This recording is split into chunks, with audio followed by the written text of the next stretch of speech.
काव्य आणि पार्थला एकत्र येताना पाहायला प्रेक्षकांना खूपच आवडणार होतं आणि आता ते प्रेक्षकांना पाहायला सुद्धा मिळत आहे, कारण या मालिकेमध्ये आता काव्यार्थ एक झाले आहेत आणि या जोडीचा छान रोमांस सुद्धा दाखवत आहे। आता काव्य आणि पार्थ दोघेही एकमेकांच्या प्रेमामध्ये इतके गुंतले आहेत की दोघे त्यांच्या रूम मध्ये रोमॅन्स करत असतात आणि त्यांना दोघांना ही रम्या पाहते। आता काव्य आणि पार्थ दोघांच्या मिठीत आहेत पाहून रम्या इतकी चिडते की ती तिच्या रूम मध्ये जाऊन अगदी वेड्यासारखीच बडबडायला सुरू करते।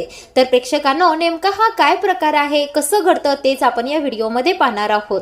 तर इथे आता पार्थ जीवाच्या रूम मध्ये झोपलेला असतो आणि जीवाने ऑफिसला जाण्यासाठी आवरलेला असतं आणि खाली हॉलमध्ये आलेला असतो। त्यावेळेला काव्या त्याला विचारत असते, अरे जीवा, पार्थ उठले की नाही? त्यावेळेला जीवा म्हणत असतो, अगं काय उठतोय की काय, रात्रभर एखाद्या बुलडोजर सारखा घोरतोय तो, मला झोप नाही आणि आपण अजून झोपला आहे। त्यावेळेला काव्या म्हणते, अरे बघ ना, असंच घोरतात बघ, काय मला सुद्धा असाच त्रास होतो। आता जीवा म्हणतो, जा जा तूच उठव तुझ्या नवऱ्याला। आता काव्या म्हणते, हो माझाच नवरा आहे, मी त्यांना उठवणारच आहे।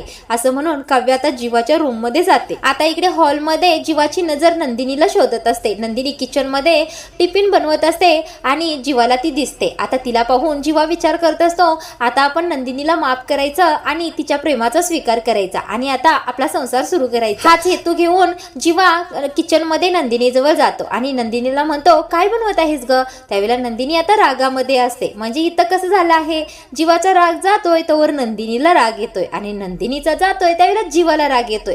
आता जीवाचा राग गेला आहे पण नंदिनीचा राग इथे आलेला आहे। आता नंदिनी रागानेच म्हणते, तुम्हाला काय करायचं, मी काहीही बनवू? त्यावेळेला जीवा म्हणतो, अगं डबा बनवला आहेस ना, मग दे ना मला। त्यावेळेला नंदिनी म्हणते, का मी का तुमचा डबा बनवू? मी माझा बनवला आहे, तुमच्यासाठी तुमचं तुम्ही बनवून घ्या। त्यावेळेला जीवा म्हणतो, हो का, असं आहे का, ठीक आहे, मी माझ्या आजीचा विद्यार्थी आहे, मला सगळा स्वयंपाक बनवता येतो, माझं मी सगळा स्वयंपाक बनवतो। आता नंदिनी मनातल्या मनात म्हणत असते, यांचा इगो काही जाणार नाही आणि जीवा सुद्धा मनातल्या मनात हेच म्हणत असतो, ही चकाचक बाई काही मानणाऱ्यातली नाही। आता या दोघांचा असा वाद इथे चाललेलाच असतो। तेवढ्यातच काव्या पार्थ जवळ जाऊन बसलेली असते आणि पार्थ उठा ना उठा ना असं म्हणत असते। पार्थ जीवाच्या बेडवर झोपलेला असतो। आता काव्या पार्थला हलवतच पार्थ, ओ देशमुख देशमुख उठा ना असं उठवत असते आणि पार्थ काही उठतच नसतो। म्हणून आता काव्या म्हणत असते, या देशमुखांना गोड बोलून उठवलेलं चालत नाही वाटतं, जाग येत नाही, मग आता काव्याच्या पद्धतीने उठवावं लागणार।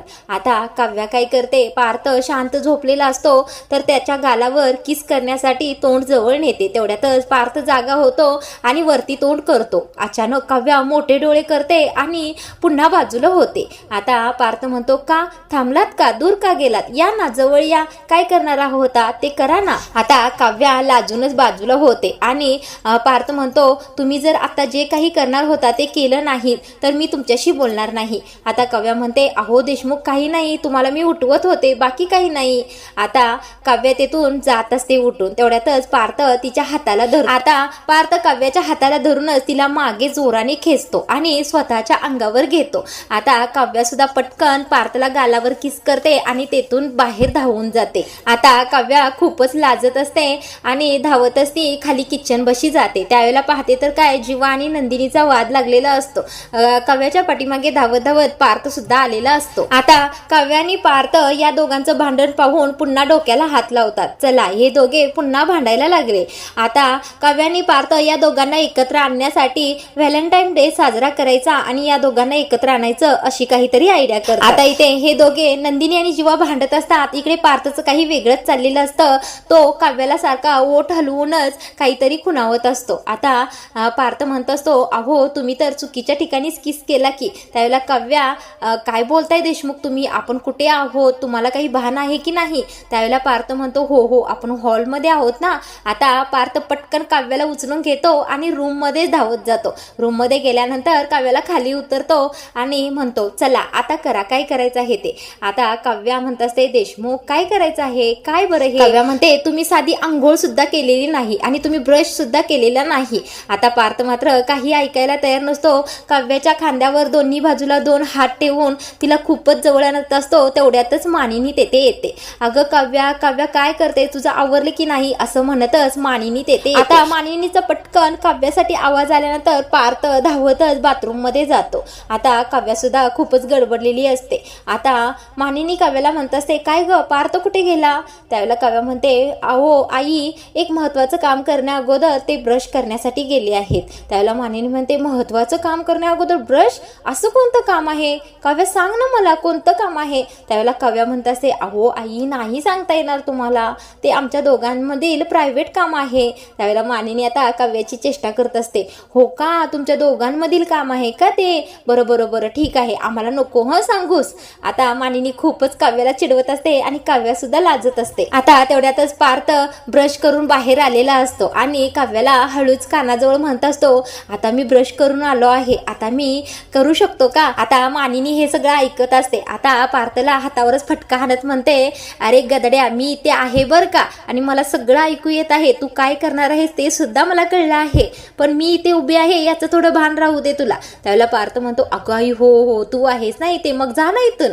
आता अशी पार्थ म्हटल्यानंतर मानिनी म्हणते, का रे, आता तुला आईची अडचण झाली का? त्यावेळेला काव्यामध्ये, काय कलियुग, घोर कलियुग आहे, स्वतःचा मुलगा स्वतःच्या आईला रूम मधून बाहेर काढत आहे. त्यावेळेला मानिनी आणि काव्या दोघी मिळून पार्थला चिडवाई सुरू करतात. आता इथे पार्थ काव्याला सारखं ओटानेच खुणवत असतो. मानिनी म्हणते, पार्थ, तुला एवढी घाई लागली आहे का?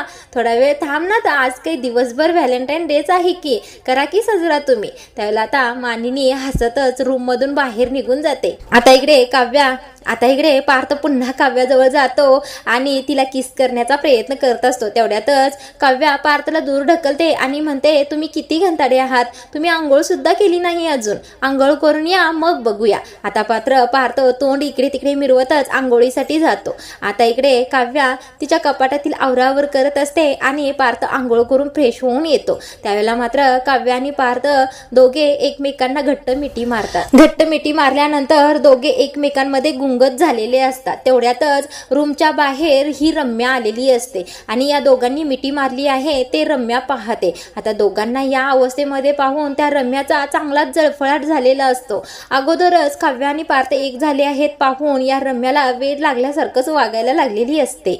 आता ही रम्या रागानेच टाचा आपटतच रूम मध्ये जाते आणि वसुहत्यांवर चिडचिड करायला सुरू करते. वसुहत्या म्हणतात, अगं रम्या, काय झालं आहे तुला, का चिडली आहेस एवढी? त्यावेळेला रम्या म्हणते, अगं आई, बघ ना ग, ती काव्या आणि पार्थ दोघे एकमेकांच्या मिठीत आहेत. हा पार्थ माझा आहे, तिचा नाही, तिने कसा काय माझ्या पार्थला हात लावला बरं? त्यावेळेला वसुहत्या म्हणतात, रम्या, भानावर ये, तिचा नवरा आहे, तो नवरा बायको आहेत ते दोघे, आणि त्यांच्या दोघांमधील भांडण सुद्धा आता मिटलं आहे. बाळा रम्या, आता पार्थला तू विसर, आपण दुसरे कुठेतरी तुझं लग्न लावून देऊया.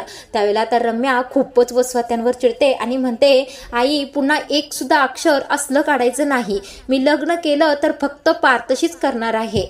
बघ, पुढच्या 2 दिवसात मी या दोघांना कसं वेगळं करतो आणि यांच्या आयुष्याची राखरांगोळी करतो, यांचा संसार सगळा उद्ध्वस्त करून ठेवणार आहे.